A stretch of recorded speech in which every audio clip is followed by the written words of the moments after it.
What's going on, and welcome back to the channel. Now if you're watching this video, then you likely saw my first attempt in 2020 to make a cooler intake setup for the VQ in the Q50. Now to recap, the first version turned out okay, but it did have a lot of excessive bends that made the airflow less than optimal when running a 2.5-inch setup. Now would it have worked with a 3-inch setup? I'm not sure. I didn't want to have to tune the car to find out. So while sticking with the 2.5-inch pipes, I wanted to redo the design, but I didn't know where to begin. So I ran it as is for a good while before eventually switching back to the short rim intakes because it just wasn't flowing the way it needed to. While browsing the internet here recently, I came across some images of a discontinued Optimus Performance kit, and from those pictures, version 2 began to take shape. Now that said, here's the completed driver's side of version 2, and in this video, I'm going to go through the completion of the passenger side and discuss some things that need to happen to make this whole setup work for you. Now toward the end of the video, I'll show you where I bought everything from and what the approximate cost will be for you to do this yourself. But be mindful that if cutting plastics, relocating items, and removing the windshield washer fluid reservoir just really isn't something you want to do, I highly suggest you skip this project. That said, let's go ahead and get to it. All right, now everything you see here on the table is everything you need to install the passenger and driver's side. So this will make it really simple for you to replicate on the driver's side after you see everything installed. What we have here is a factory MAF sensor, the Maf Adapter from my previous setup that I stripped the paint off of and polished to make it nice again. All the hardware to mount the intake kit to the car. You got your 2.5-inch clamps and your 2 3/4-inch clamp. You got a filter wearer's filter bag to go over your filter. Now, I bought this filter here specifically, but you can buy any style cone filter as long as it fits where you need it to go. That's dealer's choice. You got a 2.5-inch 45-degree elbow, a 2.5-inch coupler, a 2.5 to 2 3/4 reducer. You have the Z1 silicone tube to go to the intake. I already had this, but if you want to add it, it'll be in the description as well. You have the vacuum sensor adapter kit that I already used on the driver's side, but here is the drill bit for the intake tube. And then here is the actual adapter with the silicone bung to go into the aluminum tube. Last but not least, the aluminum tube. Now this is a 2.5-inch 45-degree elbow. There's 1 foot of aluminum tube on each side of the elbow, and I cut mine at 8.25 inches on one end from the end. You can round it up to 8.5 if you want. It really won't make much difference. This piece here is going to be going from the end of the Maf adapter down to the intake filter. And then this tube is going to be coming from the throttle body down to the Maf adapter. So this will all make more sense when we get it installed in the car. Now, to cut this pipe, you can either use a handsaw or you can use a reciprocating saw, which is what I used. And then make sure you grab a file to file the edges so you don't have any metal fragments that come out of the intake and go down into your engine. So you definitely want to make sure this is all deburred before you install it, which mine already has been sanded and filed, so it's good to go. So with that said, I'm going to go ahead and throw this camera up on a tripod and we'll get started. The first pipe going in is the reducer in the upper intake tube. So make sure you have all of your couplers on, you got your clamps on in the right place. And then just slide that thing on. Now I'm not going to tighten anything down until the end because this is going to have to move several times to get everything connected together. And once I get the hole positioned for the sensor, I'm going to take this pipe back off to drill this open to put the bung in. So for right now, we're just going to let this sit here like so, and then move on to the rest of the pieces. Alright, now for the next part, you got your 45-degree elbow. And you have your Maf adapter. You want to make sure when putting the sensor into the Maf adapter and you mount it, that the opening for the Maf sensor is facing downward, so it's getting that pressure reading. Because if it's backwards, you're going to hit a check engine light and you're not going to know what's going on. So when you're installing these Maf adapters, make sure the opening of the Maf sensor is pointed downward. Alright, so now slip this down here into this hole and then slide this onto the end. And this is the reason why everything is loose right now, because it is hard to get everything positioned in here if you have everything already tight. Now you can try to get these pipes to the even length or even depth on all of the couplers, but it's really going to depend on what you're trying to avoid and dodge while trying to run these pipes down to where they need to go. So some of these depths, pipe into coupler, may be different on the driver versus passenger side, FYI. So the one thing you don't want is you don't want anything sitting on the body of the car. So we're going to have to finagle this a little bit just to see how we can clear and get clearance, which that's pretty good right there. And then on this one here, here is the first part of the bracket system that we're going to use to hold everything in place. Now this bracket was purchased off of AliExpress, I believe. Again, I'll have a link in the description. But it was really, really cheap. And if you've never ordered off there before, you can get the set of 3. I want to say it was like $3, and it was free shipping. So really can't beat that. Now, as you see, this is going to mount here using that other piece of arm. So we're going to have to cut that and bend it to shape. So we'll do that last. So that way we make sure we have all these pieces running and they all fit into the correct location before we actually permanently mount them using the other half of this bracket. So now that that is in, we need to go below the car and work on getting the coupler in place with the extension tube that's going to go to the second filter. Alright, so I'm going to give you an overhead view once I get this slipped in here. But essentially, here is the lower pipe attached to the coupler with both clamps on. Now I did tighten this clamp down just so it's just finger tight so it wouldn't slide back off of the tube, because once I get this in place it's kind of a pain in the ass to get these put back on when they fall. So essentially right here is the bottom of the Maf adapter. So I'm just going to slide this piece over the Maf adapter and then I'll show you what it looks like from above.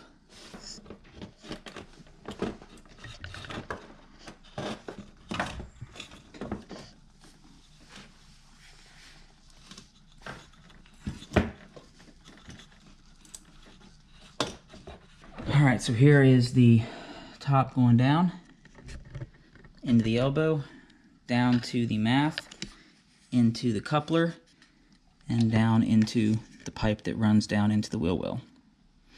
Now, like I said, I will go back through and tighten all these clamps later with a hand wrench, because some of these spaces are very, very tight to get into.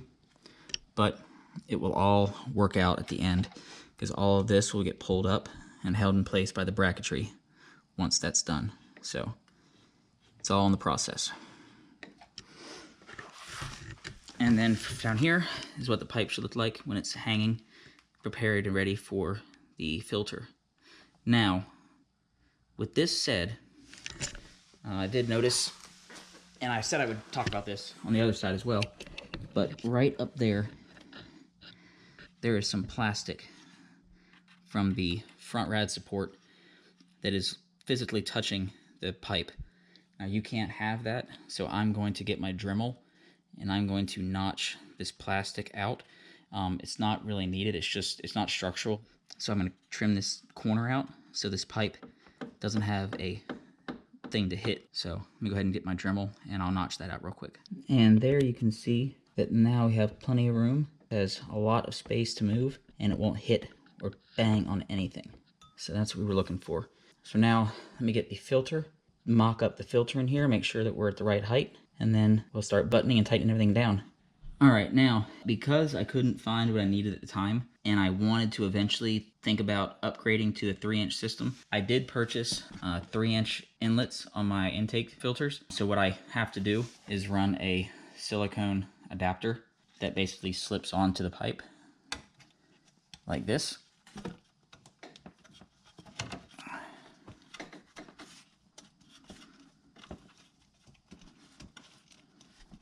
And then from there, I can then mount the filter on top of that and then tighten it down. But as you see, the filter sits in a really good spot. So overall, that is a good location and a good sit for where this filter needs to go. So now I've tightened down the 2 3/4 inch clamp just so this doesn't move anymore. Now what I'm going to do is I'm gonna slowly go through and cinch these so that way they don't move.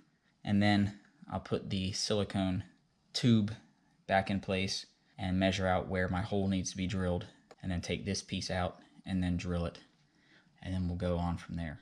All right, with all the clamps tightened down, you do see here, I did throw together the makeshift bracketry. This needs trimmed here and tightened up, but it at least holds everything off where it needs to be for now. So now I'm going to grab the silicone tube, hook it up right here, and see where I need to drill my hole.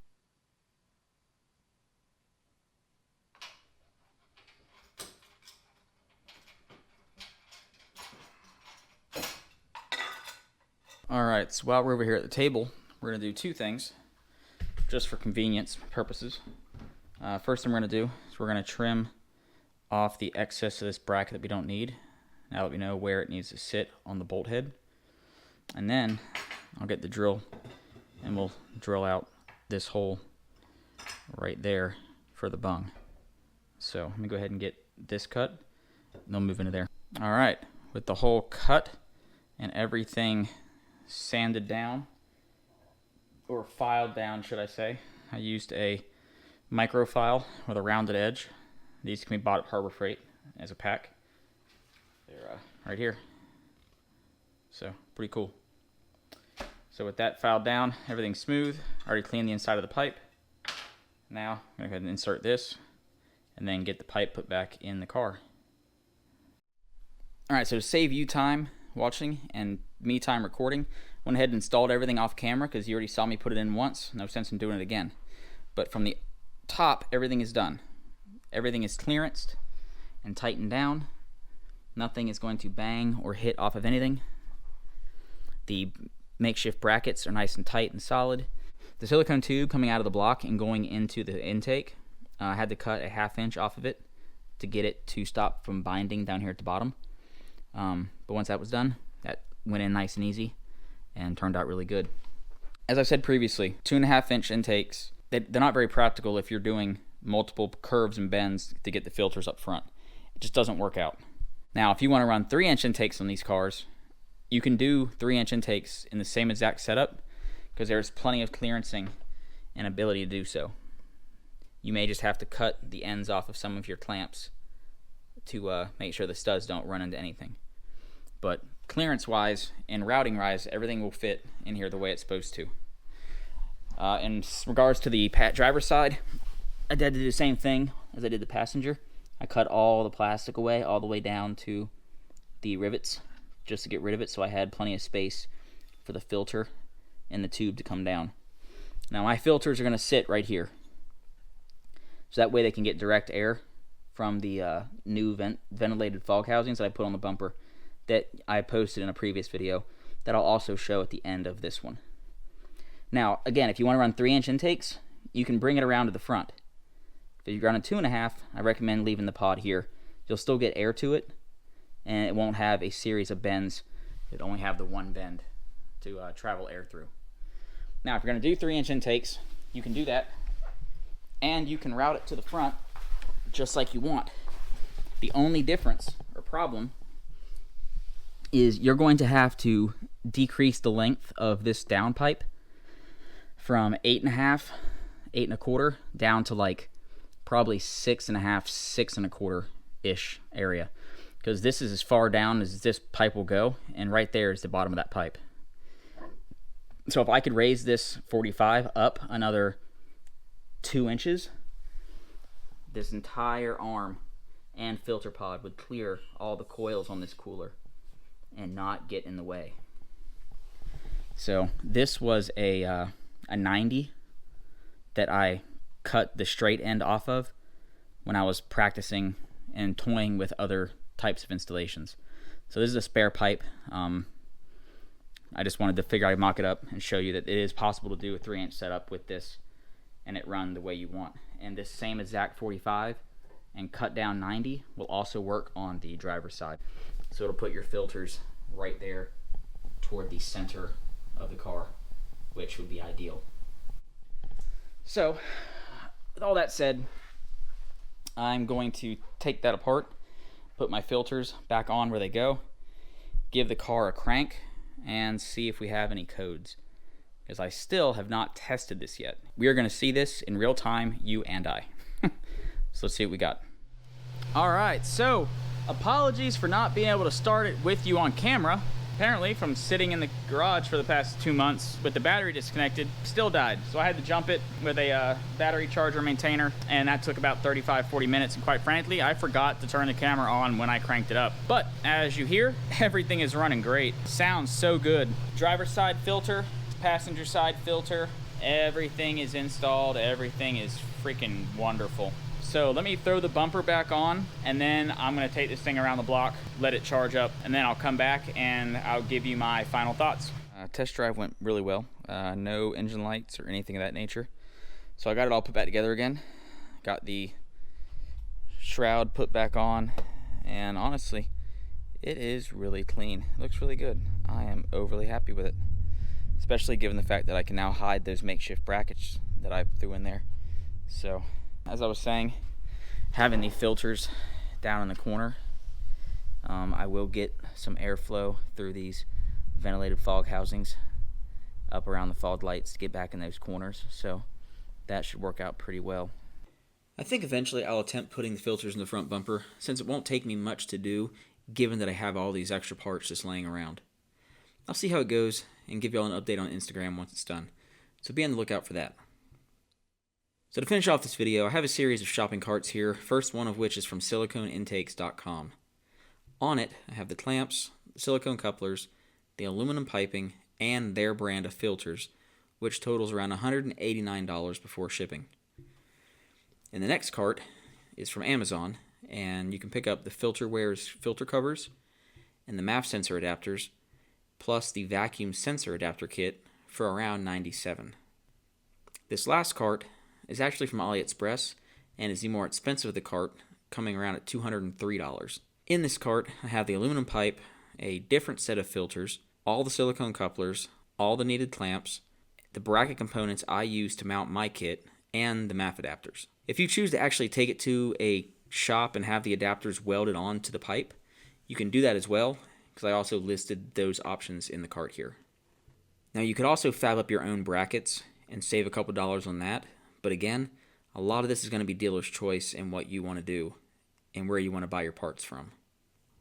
So in closing, if you have any broken air boxes, or you just want to replace them with something that's going to look nice, not require tuning, and still perform the way that boxes did, if not maybe a little bit better than they did, the 2.5-inch setup is going to be your best idea. Now, if you do want to tune it, you can increase it to a 3-inch intake setup, and use this same exact setup as a reference and get that job done as well. Well, I hope you found all this helpful to some degree, and if you haven't already, please like, share, and subscribe, and I will see you all again on the next one.